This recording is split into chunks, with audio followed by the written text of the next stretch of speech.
Isang paalala, ang video na ito ay ayon lamang sa aking sariling pananaliksik. Hindi ko nais na pilitin ang sino man na maniwala sa videong inyong matutunghayan. Kung hindi kayo kumbinsido sa mga impormasyon at taliwas ang inyong paniniwala sa kaalamang aking ilalahad, maaari kayong gumawa ng sarili ninyong pagsisiyasat para sa inyong kakontentuhan. Ang videong ito ay gabay lamang sa mas malalim na kaalaman at pag-intindi at hindi gawa ng isang profesional. Naniniwala ako na malaya tayong magbigay ng opinyon at suhestyon bilang malayang mamamayan ng Pilipinas. Maraming salamat po. 对吗？你们接受采访吗？我们只接受央视。只接受央视的采访啊。那其他媒体为什么他们怎么说的呢？对。OK。 Naglabasan ngayon ng mga balita na may kaugnayan pa rin sa nagaganap na 2024 Summer Olympics sa Paris. Subalit sa pagkakataong ito, ang bansang Estados Unidos ang naging paksa ng mga usapin. Nagbabala kasi ang pamunuan ng naturang paligsahan na anumang oras ay maaari nilang alisin sa Amerika ang karapatan nila bilang host ng Winter Olympic para sa taong 2034. Subalit ang mas bida ngayon at ang totoong laman ng balita ay ang bansang China na talaga namang marami ang mga napataasang kilay dahil sa kinasasangkutan nilang iskandalo sa ngayon. Sa ibang bahagi ng isyong ito, medyo natawa ang reaksyon ng mga tao dahil sa isa pa sa mga bumibida ngayon ay ang misteryosong burger mula sa isang sikat na fast food chain sa China na malaki din ang kaugnayan sa kasalukuyang issue. Ano nga bang totoong kwento sa pagitan ng mga atleta ng China, pandaraya at ng isang hamak na burger? Halina't sabay-sabay nating alamin ang katotohanan. Hindi ito basta-basta pointing finger na klase ng pagturo dahil dumaraan ito sa bidding at ang napipiling venue o bansa na pagdarausan ng paligsahan ay kailangan na may kapasidad na gastusan ng lahat ng mga gagamitin sa patimpalak tulad na lamang ng infrastructure improvements, high security costs at venue construction na nire-required mismo ng International Olympics Committee. Eksaktong 32 taon na ang lumipas nang huling mag-host ang Utah ng naturang Olympic sa darating na 2034. Noong taong 2002 kung saan unang nag-host ang Utah sa parehong Olympic, nabalot ito ng kontrobersiya dahil umano sa pagbibigay ng pera at regalo sa mga board of directors ng paligsahan para lamang mapili ang kanilang lugar. Subalit nag-iba na ang paraan nila ngayon ng bidding kaya wala nang lusot ang mga tao na nais manuhol makapag-host lamang ng Olympic ang kanilang lugar. Sa pagkakataong ito ay dumaan sa mabusising paraan at kalkulasyon at marami ding isinaalang-alang ang komite bago nila mapili ang Salt Lake City sa Utah ng bansang Estados Unidos. Subalit hindi pa man nagtatagal ang anunsyong ito, nagbanta ang komite na babawiin nila ang napagkasunduan kung hindi titigil ang Amerika sa ginagawa nilang pag-imbestiga sa doping scandal na kinasangkutan ng mga atleta ng bansang China. Ayon mismo sa The New York Times, 2 Chinese swimmers na makikilahok sa Paris Olympic ang hindi dumaan sa doping test. Ito ay para malaman kung nag-take ba o uminom ang isang atleta ng gamot o illegal substance na nagpapalakas ng katawan bago ang paligsahan. At ang mga atletang ito ay hinayaan ng mga otoridad ng China na makasali pa din sa Paris Olympic.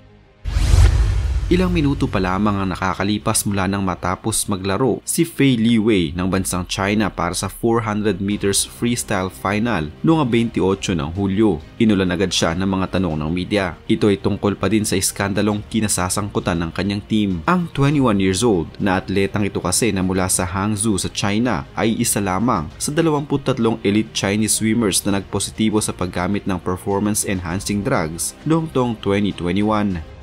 Pinabulaanan nito ni Liwei. Ang 10 pa sa mga nagpositibo ay kasama din niyang makikipaglaro sa Paris Olympic. Isa pa sa mga atletang ito ay ang 2-time Olympic gold medal winner na si Zhang Yufei. At kahit si Yufei ay itinanggi din ang doping scandal. Doping ang tawag sa pag-inom o pagkain ng anumang iligal na gamot o likido upang mas lumakas bago sumabak sa isang laro ang isang atleta, kagaya na lamang ng steroids. Hindi na din nagsagawa ng mas malalim na investigasyon ng WADA at mas pinili na lamang na manahimik. Hinayaan na lamang din nilang makapagpatuloy ang mga atleta ng China na maglaro sa Paris Olympic ngayong taon.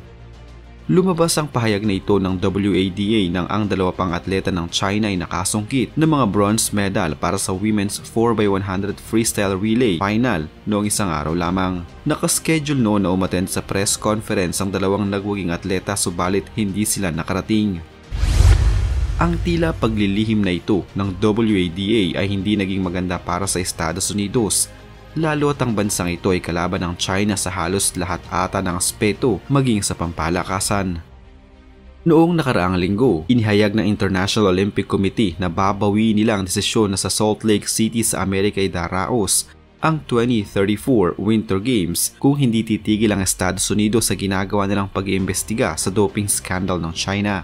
Subalit sa hinaba-haba ng ginawang investigasyon, hindi pa din mabatid ng mga otoridad ng China kung paanong aksidente o manong nakakain o nakainom ang kanilang mga atleta ng steroid. Pero ayon sa mga lumabas na balita, ito umano'y dahil sa pagkain ng mga atleta ng hamburger sa Beijing. Marami sa mga atletang nagpositibo sa steroid ay nag-uwi ng medalya noong Tokyo Olympic at 3 sa mga ito ay mga gintong medalya.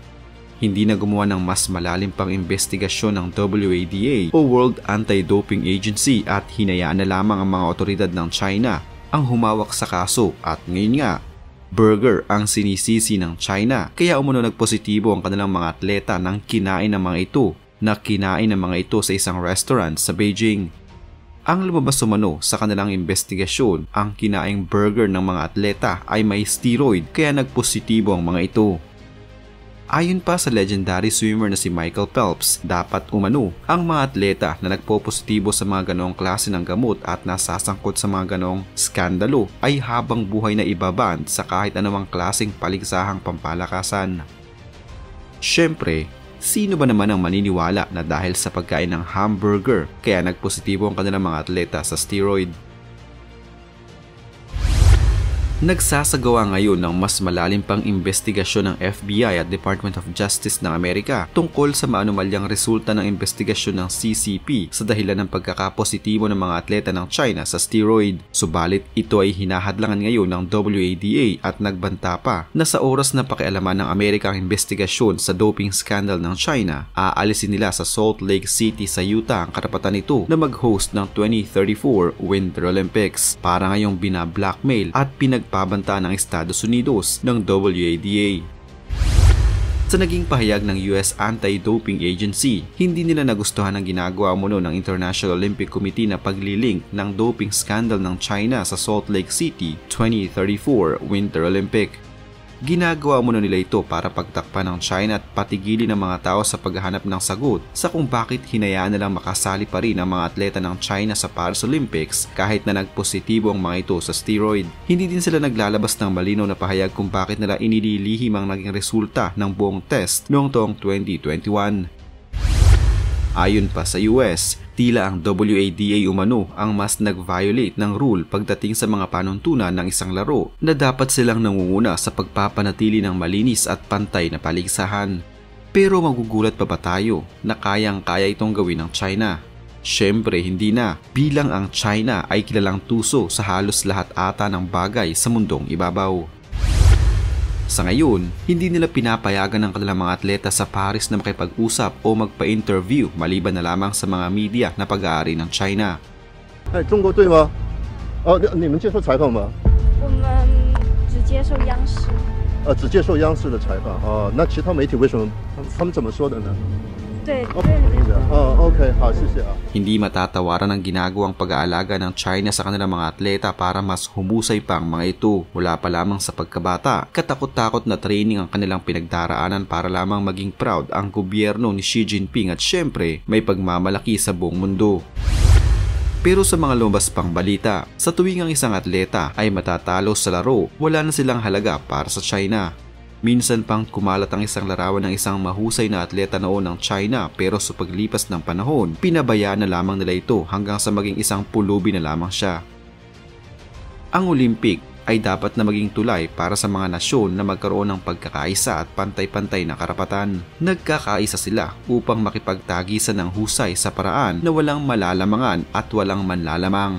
Subalit narito ang China na hindi na lamang inaabuso ang karapatang pangtao kundi maging ang mga rules and regulation ng isang patimpalak ay inaabuso din nila. Nagpapatunay lamang ito na kayang-kayang gawin ng China ang kahit ano, maipakita lamang na silang pinakamahusay, malakas, mataas at dominante. Nagagawa nilang paikutin ng kahit na sino man, mapasunod lamang ang mga ito at umayon sa kanila ang lahat para sa kanilang kagustuhan. Pero sa huli, alam naman natin na may karma ang lahat ng bagay, mabuti man ito masama. Subalit sa panahon ngayon, tila pati ang totoong karma na nararanasan ngayon ng China ay kayang-kaya na rin nilang itago sa mundo, mapanindigan lamang nila ang kanilang lakas at tibay bilang isang bansa.